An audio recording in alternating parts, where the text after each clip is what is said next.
ہم یہ جو کوشش کر رہے ہیں آپ حضرات کو یہ بتاتے ہیں، کئی جگہ پہ میں بات یہ کر رہا ہوں آج کل، حضرت معاویہ رضی اللہ عنہ پر جو اعتراضات ہیں ان کے جواب دینے کی کوشش کر رہا ہوں، اس لیے کہ بھائی اگر ایسے ویسوں کے ساتھ ہم بیٹھیں گے وہ ہمارا ایمان خراب کریں گے، ذہن میں شکوک و شبہات ڈالیں گے۔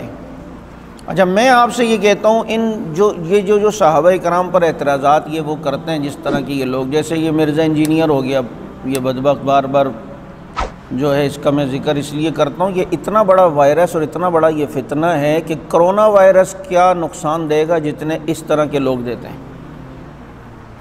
بات سمجھ آ رہی ہے؟ ان کے ساتھ بیٹھنے والے لوگوں کو میں یہ کہنا چاہتا ہوں، آپ خود سوچیں، جب تک مرزا انجینئر جیسے لوگوں کے ساتھ آپ نہیں بیٹھے تھے، آپ کے دل میں صحابہ کی محبت تھی یا نہیں؟ ایمانداری سے سوچو یار۔ اور جب سے ان کے ساتھ بیٹھنے لگے ہو، اب صحابہ کرام سے متنفر ہونا شروع ہوئے یا نہیں؟ نہیں بھی ہوئے ہوگے تو دل میں بال آئے یا نہیں آیا؟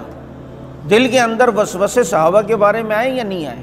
اور جس جماعت کو اللہ تعالیٰ نے جنتی جماعت صحابہ کی جماعت کو کہا ہو، کتنوں کو انہوں نے نماز پہ لگایا ہے۔ مرزا انجینئر جیسے ہو گئے، یہ اجمیر شریف والا، یار اس کا کیا نام ہے، اجمیر والا جو سرور چشتی، جزاک اللہ، ادھر آ کر جو ہیں گدی نشین بنتے ہیں اور وہاں پر جو ہے نا آ کر حضرت معاویہ رضی اللہ تعالیٰ عنہ کے خلاف بولتے ہیں۔ سن لو، یہ سارے جعلی پیر جو حضرت معاویہ کے خلاف بولیں، ان کی کوئی حیثیت نہیں۔ یہ کون ہوتے ہیں بات کرنے والے؟ یہ پیر بنے ہوئے، یہ پیر نہیں، یہ چلنے والے پیر ہیں۔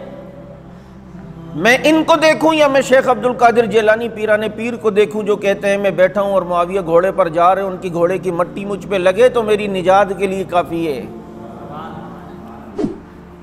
ان سے بچیں۔ یہ جن لوگوں کے دلوں میں صحابہ کا بغض ہے، ان سے ہاتھ ملانا، ان سے میل جول، یہ نقصان دہ، پتہ ہی نہیں چلتا، آہستہ آہستہ یہ وسوسوں کا وائرس لگتا ہے اور آدمی بے ایمان ہو جاتا ہے۔